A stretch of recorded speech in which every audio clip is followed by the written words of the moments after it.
Un bâtiment gris et trapu, de 34 étages seulement.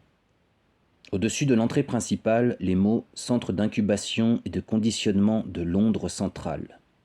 Et dans un écusson, la devise de l'État mondial. Communauté, identité, stabilité. L'énorme pièce du rez-de-chaussée était exposée au nord. En dépit de l'été qui régnait au-delà des vitres, en dépit de toute la chaleur tropicale de la pièce elle-même, ce n'étaient que de maigres rayons d'une lumière crue et froide qui se déversaient par les fenêtres. Les blouses des travailleurs étaient blanches, leurs mains gantées de caoutchouc pâle de teinte cadavérique. La lumière était gelée, morte, fantomatique. Ce n'est qu'au cylindre jaune des microscopes qu'elle empruntait un peu de substance riche et vivante, étendue le long des tubes comme du beurre. « Et ceci, dit le directeur, ouvrant la porte, c'est la salle de fécondation. » Au moment où le directeur de l'incubation et du conditionnement entra dans la pièce, 300 fécondateurs, penchés sur leurs instruments, étaient plongés dans ce silence où l'on ose à peine respirer, dans ce chantonnement ou ce sifflotement inconscient, par quoi se traduit la concentration la plus profonde. Une bande d'étudiants nouvellement arrivés, très jeunes, roses et imberbes, se pressait, pénétrés d'une certaine appréhension, voire de quelque humilité, sur les talons du directeur. Chacun d'eux portait un cahier de notes dans lequel, chaque fois que le grand homme parlait, ils griffonnaient désespérément. Ils puisaient ici leur savoir à la source même. C'était un privilège rare. Le DIC de Londres centrale s'attachait toujours à faire à ses nouveaux étudiants, sous sa conduite personnelle, le tour des divers services. « Simplement pour vous donner une idée d'ensemble, » leur expliquait-il. Car il fallait bien entendu qu'ils eussent un semblant d'idée d'ensemble, si l'on voulait qu'ils fissent leur travail intelligemment. Et cependant qu'ils en eussent le moins possible, si l'on voulait qu'ils fussent plus tard des membres convenables et heureux de la société. Car les détails, comme chacun le sait, conduisent à la vertu et au bonheur. Les généralités sont, au point de vue intellectuel, des mots inévitables. Ce ne sont pas les philosophes, mais bien ceux qui s'adonnent au bois découpé et aux collections de timbres qui constituent l'armature de la société. Demain, ajoutait-il, leur adressant un sourire empreint d'une bonhomie légèrement menaçante, vous vous mettrez au travail sérieux. Vous n'aurez pas de temps à consacrer aux généralités. D'ici là, c'était un privilège, de la source même, droit au cahier de notes. Les jeunes gens griffonnaient fébrilement. Grand, plutôt maigre, mais bien droit, le directeur s'avança dans la pièce. Il avait le menton allongé et les dents fortes, un peu proéminentes, que parvenait tout juste à recouvrir, lorsqu'il ne parlait pas, ses lèvres pleines à la courbe fleurie. Vieux, jeune, 30 ans, 50, 55, c'était difficile à dire. Et au surplus, la question ne se posait pas. Dans cette année de stabilité, cette année 632 de NF, il ne venait à l'idée de personne de la poser. « Je vais commencer par le commencement, » dit le DIC.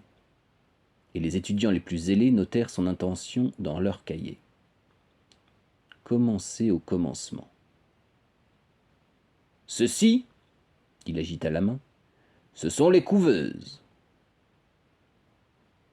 Et, ouvrant une porte de protection thermique, il leur montra des porte-tubes empilés les uns sur les autres et pleins de tubes à essai numérotés. L'approvisionnement d'ovules pour la semaine. Maintenu, expliqua-t-il, à la température du sang. Tandis que les gamètes mâles, et il ouvrit alors une autre porte, doivent être gardées à 35 degrés. au lieu de 37. La pleine température du sang stérilise. Des béliers enveloppés de thermogènes ne procréent pas d'agneaux. Toujours appuyé contre les couveuses, il leur servit, tandis que les crayons couraient illisiblement d'un bord à l'autre des pages, une brève description du procédé moderne de la fécondation. Il parla d'abord, bien entendu, de son introduction chirurgicale. Cette opération, subie volontairement pour le bien de la société, sans compter qu'elle comporte une prime se montant à 6 mois d'appointement. Il continua par un exposé sommaire de la technique de la conservation de l'ovaire excisé à l'état vivant et en plein développement. Passa à des considérations sur la température, la salinité, la viscosité, optima. Fit allusion à la liqueur dans laquelle on conserve les ovules détachés et venus à maturité. Et, menant ses élèves aux tables de travail, leur montra effectivement comment on retirait cette liqueur des tubes à essai, comment on la faisait tomber goutte à goutte sur les lames de verre pour préparation microscopique spécialement tiédie, comment les ovules qu'elle contenait étaient examinés au point de vue des caractères anormaux, comptés et transférés dans un récipient poreux, comment, et il les emmena alors voir cette opération, ce récipient était immergé dans un bouillon tiède, contenant des spermatozoïdes qui y nageaient librement. À la concentration minima de 100 000 par centimètre cube, insista-t-il. Et comment, au bout de 10 minutes, le vase était retiré du liquide et son contenu examiné de nouveau. Comment, s'il y restait des ovules non fécondés, on l'immergeait une deuxième fois et, si c'était nécessaire, une troisième.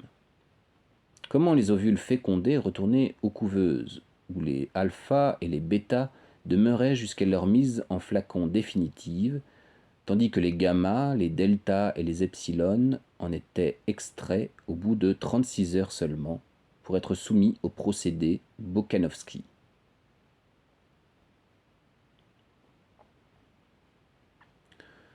Au procédé Bokanovski, répéta le directeur, et les étudiants soulignèrent ces mots dans leur calepin. Un œuf, un embryon, un adulte. C'est la normale. Mais un œuf bokanovskifié a la propriété de bourgeonner, de proliférer, de se diviser, de 8 à 96 bourgeons, et chaque bourgeon deviendra un embryon parfaitement formé, et chaque embryon un adulte de taille complète. On fait ainsi pousser 96 êtres humains là où il n'en poussait autrefois qu'un seul. Le progrès. La bokanovskification, dit le DIC, pour conclure, consiste essentiellement en une série d'arrêts du développement. Nous enrayons la croissance normale et assez paradoxalement, l'œuf réagit en bourgeonnant. Réagit en bourgeonnant. Les crayons s'affairèrent. Il tendit le bras, sur un transporteur à mouvement très lent, un porte-tube plein de tubes à essai pénétrait dans une grande caisse métallique, un autre en sortait. Il y avait un léger ronflement de machine. Les tubes mettaient 8 minutes à traverser la caisse de bout en bout, leur expliquait-il, soit 8 minutes d'exposition aux rayons durs, ce qui est à peu près le maximum que puisse supporter un œuf. Un petit nombre mourait. Des autres, les moins influencés, se divisaient en deux. La plupart proliféraient en 4 bourgeons, quelques-uns en 8.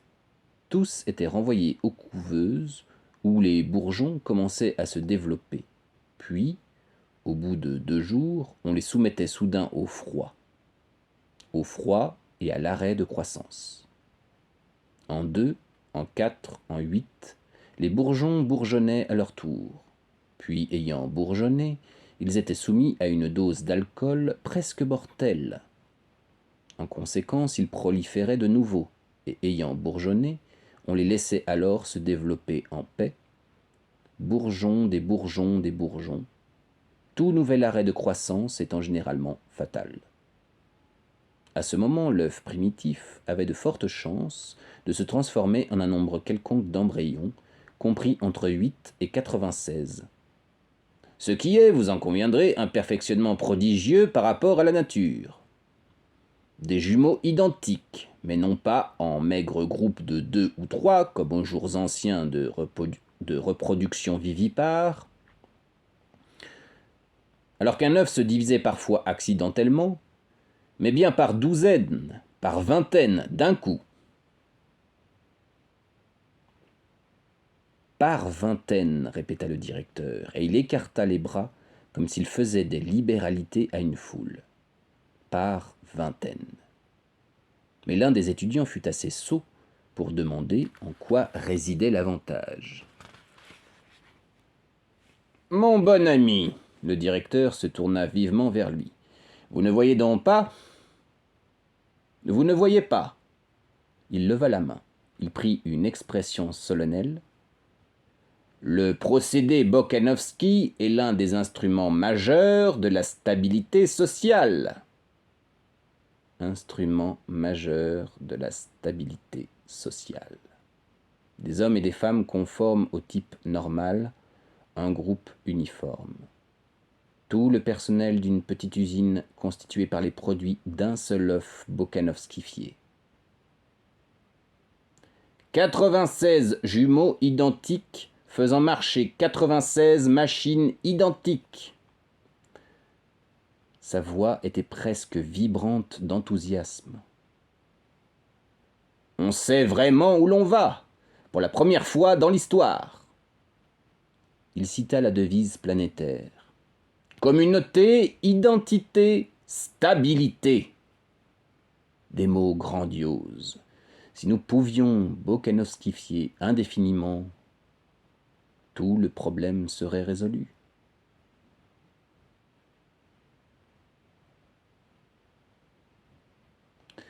Résolu par des gammas du type normal, des deltas invariables, des epsilon uniformes. Des millions de jumeaux identiques. Le principe de la production en série appliqué enfin à la biologie. Mais, hélas, le directeur hocha la tête. Nous ne pouvons pas bokanovskifier indéfiniment. 96, telle semblait être la limite. 72, une bonne moyenne. Fabriquer avec le même ovaire et les gamètes du même mâle autant de groupes que possible de jumeaux identiques.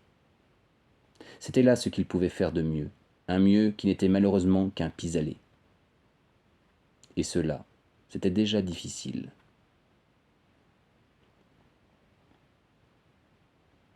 Car, dans la nature, il faut 30 ans pour que 200 ovules arrivent à maturité. Mais notre tâche, c'est de stabiliser la population en ce moment, ici, maintenant. Produire des jumeaux au compte-gouttes tout au long d'un quart de siècle, à quoi cela servirait-il ? Manifestement, cela ne servirait absolument de rien, mais la technique de Podsnap avait immensément accéléré le processus de la maturation. On pouvait s'assurer au moins 150 œufs mûrs en l'espace de 2 ans. Que l'on féconde et que l'on bokanovskifie, en d'autres termes, qu'on multiplie par 72, et l'on obtient une moyenne de presque 11 000 frères et sœurs dans 150 groupes de jumeaux identiques, tous du même âge à 2 ans près. Et dans des cas exceptionnels, nous pouvons nous faire livrer par un seul ovaire plus de 15 000 individus adultes. Faisant signe à un jeune homme blond au teint vermeil qui passait par hasard à ce moment. « Monsieur Foster !» appela-t-il. Le jeune homme au teint vermeil s'approcha. « Pourriez-vous nous indiquer le chiffre maximum obtenu d'un seul ovaire, Monsieur Foster ?» 16 012, dans ce centre-ci, répondit Monsieur Foster sans aucune hésitation. Il parlait très vite, avec l'œil bleu et vif, et prenait un plaisir évident à citer des chiffres. 16 012, en 189 groupes d'identiques. Mais bien entendu, on a fait beaucoup mieux, continua-t-il vigoureusement. Dans quelques-uns des centres tropicaux. Singapour en a souvent produit plus de 16 500, et Mombasa a effectivement atteint les 17 000. Mais c'est qu'ils sont injustement privilégiés, aussi. Il faut voir comment un ovaire de noir réagit au liquide pituitaire. Il y a là de quoi vous étonner, quand on est habitué à travailler sur des matériaux européens. Néanmoins, ajouta-t-il en riant, mais l'éclair de la lutte était dans ses yeux et le soulèvement de son menton était un défi. Néanmoins, nous avons l'intention de les dépasser, s'il y a moyen. Je travaille en ce moment sur un merveilleux ovaire de delta-. Il n'a que 18 mois tout juste, plus de 12 700 enfants déjà, soit décantés, soit en embryon. Et il en veut encore. Nous arriverons encore à les battre. Voilà l'état d'esprit qui me plaît, s'écria le directeur. Et il donna une tape sur l'épaule de M. Foster. Venez donc avec nous et faites profiter ces gamins de votre savoir d'expert. M. Foster sourit modestement. Avec plaisir. Ils le suivirent. Dans la salle de mise en flacon, tout était agitation harmonieuse et activité ordonnée. Des plaques de péritoine de truie, toutes coupées aux dimensions voulues, arrivaient continuellement dans de petits monte-charges, du magasin aux organes dans le sous-sol. Bzzz, et puis flac.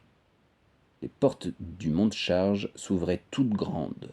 Le garnisseur de flacons n'avait qu'à allonger la main, prendre la plaque, l'introduire, aplatir les bords, et avant que le flacon ainsi garni eût le temps de s'éloigner hors de la portée le long du transporteur sans fin, bzzz, flac, une autre plaque de péritoine était montée vivement des profondeurs souterraines, prête à être introduite dans un autre flacon, le suivant dans cette lente procession interminable sur le transporteur. Après les garnisseurs, il y avait les immatriculeurs. Un à un, les œufs étaient transférés de leurs tubes à essai dans les récipients plus grands. Avec dextérité, la garniture de péritoine était incisée. La morula y était mise en place. La solution saline y était versée. Et déjà le flacon était passé plus loin, et c'était au tour des étiqueteurs. L'hérédité, la date de fécondation, les indications relatives au groupe Bokanovski, tous les détails étaient transférés de tube à essai à flacon. Non plus anonymes, mais nommés, identifiés. La procession reprenait lentement sa marche. Sa marche à travers une ouverture de la cloison. Sa marche pour entrer dans la salle de prédestination sociale. 88 mètres cubes de fiches sur carton, dit M. Foster avec un plaisir manifeste, comme ils entraient. Contenant tous les renseignements utiles. Contenant tous les renseignements utiles, ajouta le directeur.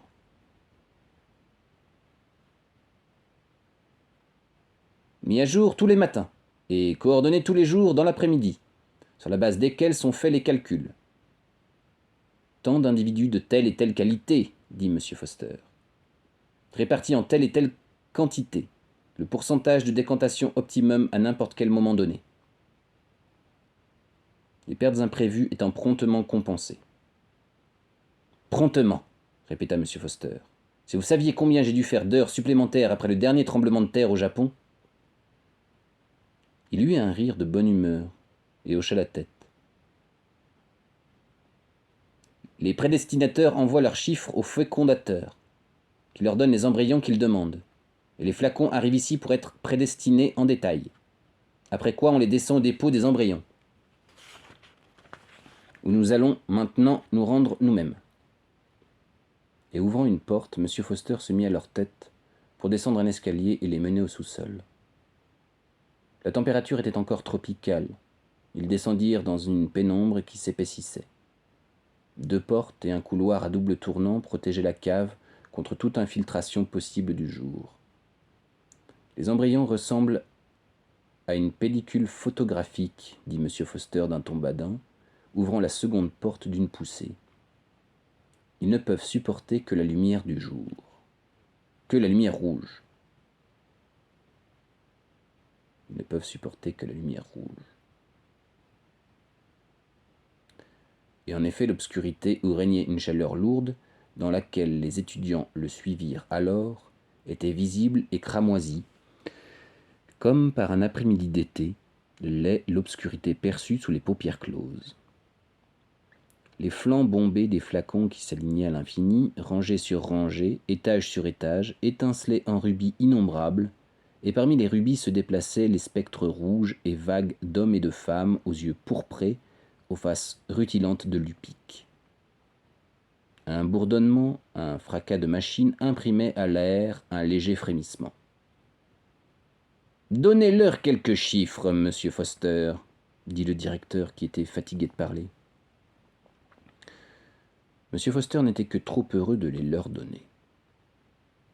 220 mètres de long, 200 de large, 10 de haut. Il tendit la main en l'air. Comme des poulets qui boivent, les étudiants levèrent les yeux vers le plafond lointain. 3 étages de porte-flacons, au niveau du sol, première galerie, deuxième galerie. La charpente métallique, légère comme une toile d'araignée, des galeries superposées, se perdait dans toutes les directions, jusque dans l'obscurité. Près d'eux, 3 fantômes rouges étaient activement occupés à décharger des dames Jeanne qu'ils enlevaient d'un escalier mobile. L'escalator partant de la salle de prédestination sociale. Chaque flacon pouvait être placé sur l'un d'entre 15 porte-bouteilles, dont chacun, bien qu'on ne pût s'en apercevoir, était un transporteur avançant à la vitesse de 33 cm un tiers à l'heure. 267 jours à raison de 8 mètres par jour. 2136 mètres en tout. Un tour de la cave au niveau du sol, un autre sur la première galerie, la moitié d'un autre sur la seconde et, le 267e matin, la lumière du jour dans la salle de décantation. Dès lors, l'existence indépendante, ainsi dénommée.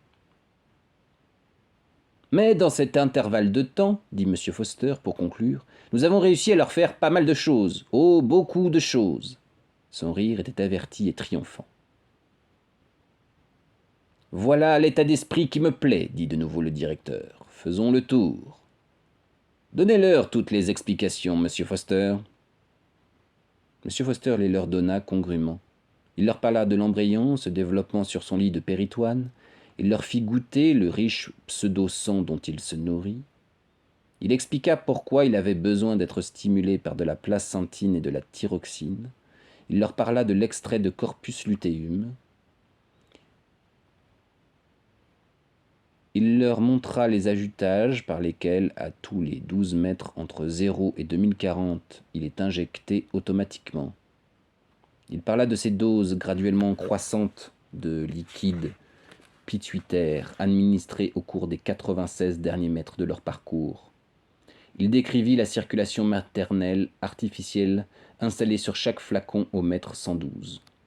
Leur montra le réservoir de pseudo-sang, la pompe centrifuge qui maintient le liquide en mouvement au-dessus du placenta, et le chasse à travers le poumon synthétique et le filtre à déchets. Il dit un mot de la tendance fâcheuse de l'embryon à l'anémie, des doses massives d'extrait d'estomac de porc et de foie de poulain fœtal qu'il est nécessaire en conséquence de lui fournir. Il leur montra le mécanisme simple au moyen duquel, pendant les 2 derniers mètres de chaque parcours de nuit, on secoue simultanément tous les embryons pour les familiariser avec le mouvement. Il fit allusion à la gravité de ce qu'on appelle le traumatisme de décantation et énuméra les précautions prises afin de réduire au minimum, par un dressage approprié de l'embryon en flacon, ce choc dangereux. Il leur parla des épreuves de sexe effectuées au voisinage du mètre 200. Il expliqua le système d'étiquetage, un T pour les mâles, un cercle pour les femelles, et pour ceux qui étaient destinés à devenir des neutres, un point d'interrogation noir sur un fond blanc.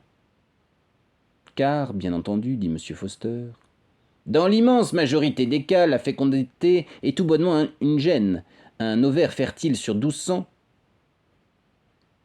Voilà qui serait largement suffisant pour nos besoins. Mais nous désirons avoir un bon choix, et bien entendu, il faut toujours conserver une marge de sécurité énorme. Ainsi, laissons-nous se développer normalement jusqu'à 30% des embryons femelles. Les autres reçoivent une dose d'hormones sexuelles mâles à tous les 84 mètres pendant le reste du parcours. Résultat, quand on les décante, ils sont neutres, absolument normaux au point de vue de la structure, sauf, fut-il obligé de reconnaître qu'ils ont, il est vrai, un rien de tendance à la croissance d'une barbe. Mais stérile, garantie stérile, ce qui nous amène enfin, continua M. Foster, à quitter le domaine de la simple imitation stérile de la nature pour entrer dans le monde beaucoup plus intéressant de l'invention humaine.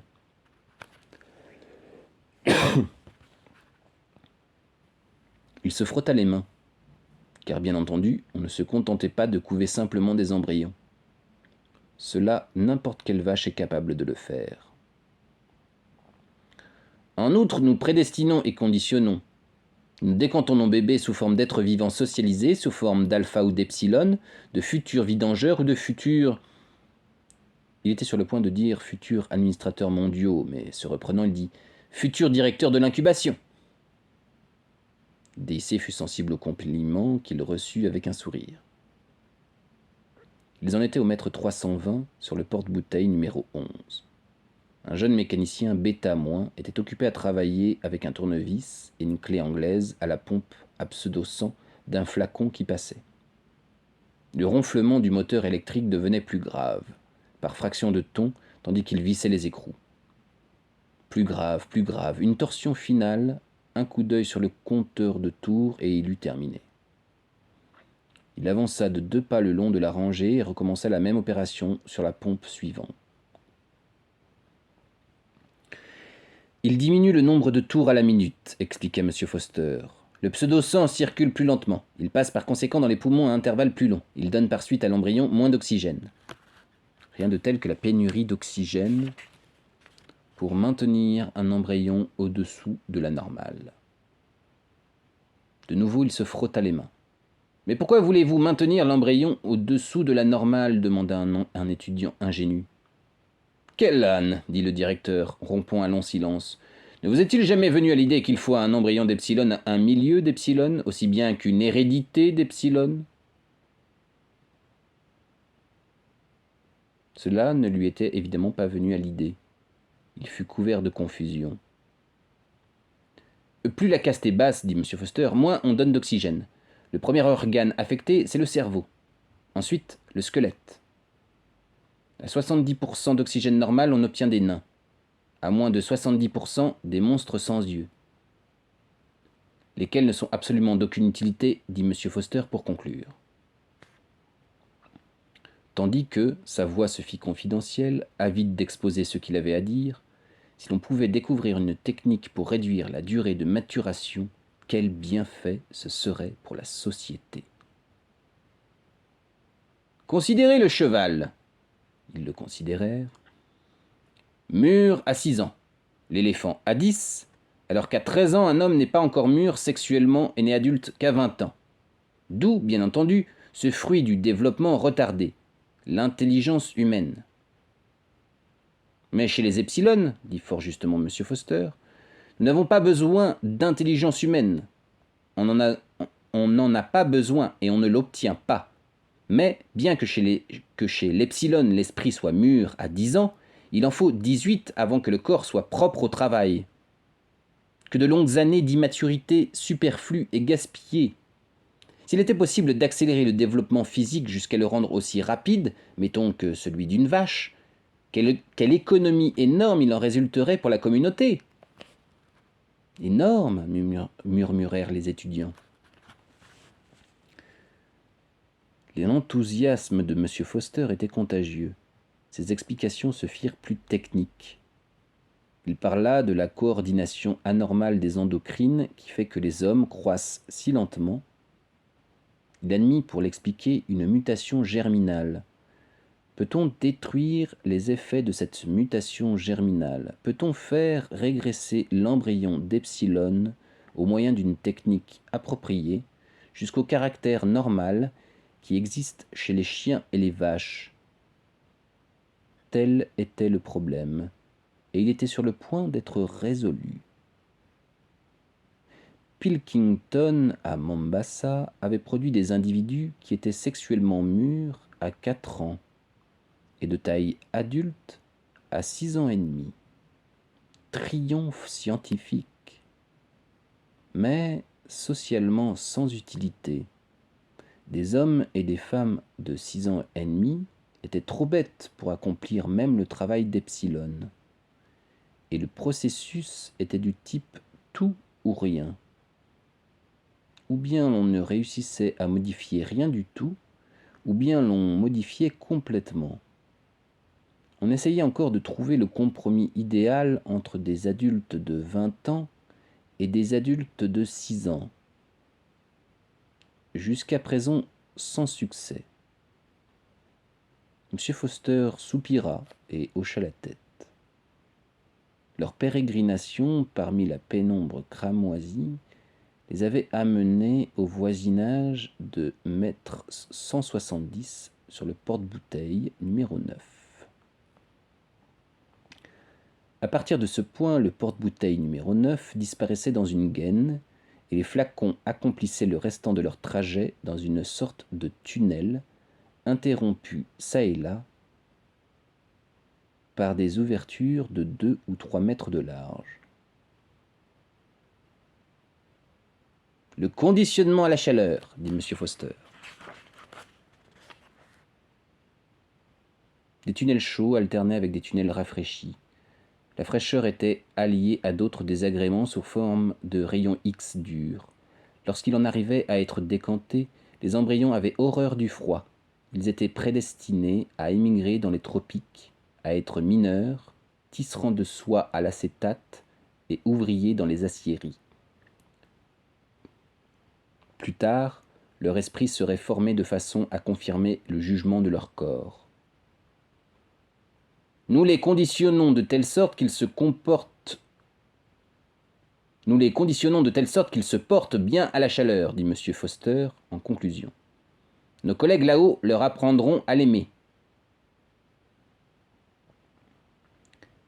Et c'est là, dit sentencieusement le directeur, en guise de contribution à cet exposé, qu'est le secret du bonheur et de la vertu. Aimer ce qu'on est obligé de faire. Tel est le but de tout conditionnement.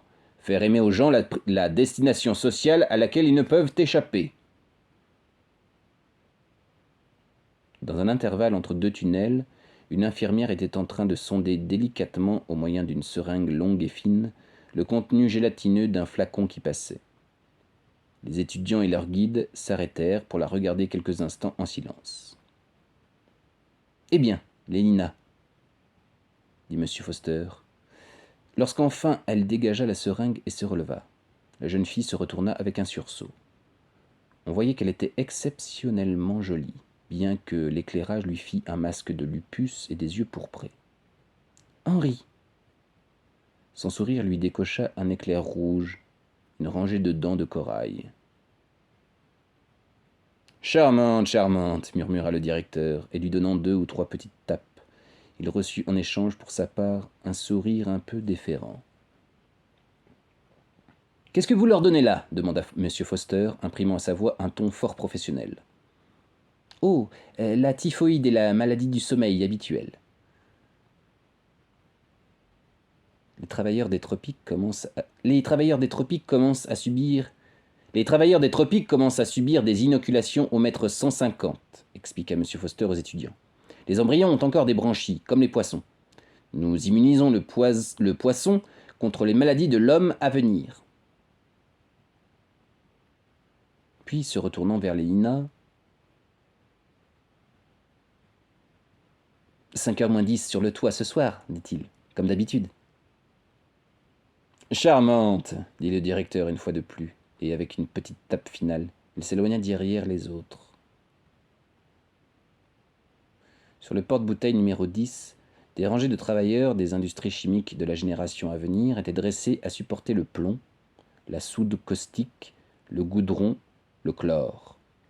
Le premier d'un groupe de 250 mécaniciens embryonnaires d'avions-fusées passait précisément devant le repère du mètre 1100 sur le porte-bouteille numéro 3. Un mécanisme spécial maintenait le récipient en rotation constante. Pour améliorer chez eux le sens de l'équilibre, expliqua M. Foster. Effectuer des réparations à l'extérieur d'un avion-fusée en plein air, c'est un travail délicat. Nous ralentissons la circulation quand ils sont en position normale, de façon qu'ils soient à moitié affamés, et nous doublons l'afflux de pseudo-sang quand ils sont la tête en bas. Ils apprennent à associer le renversement avec le bien-être. En fait, ils ne sont véritablement heureux que lorsqu'ils se tiennent sur la tête. Et maintenant, reprit M. Foster, je voudrais vous montrer un conditionnement très intéressant pour intellectuel alpha+. Nous en avons un groupe important sur le porte-bouteille numéro 5. Au niveau de la première galerie, cria-t-il à deux gamins qui s'étaient mis à descendre au rez-de-chaussée. Ils sont aux environs du mètre 900, expliqua-t-il.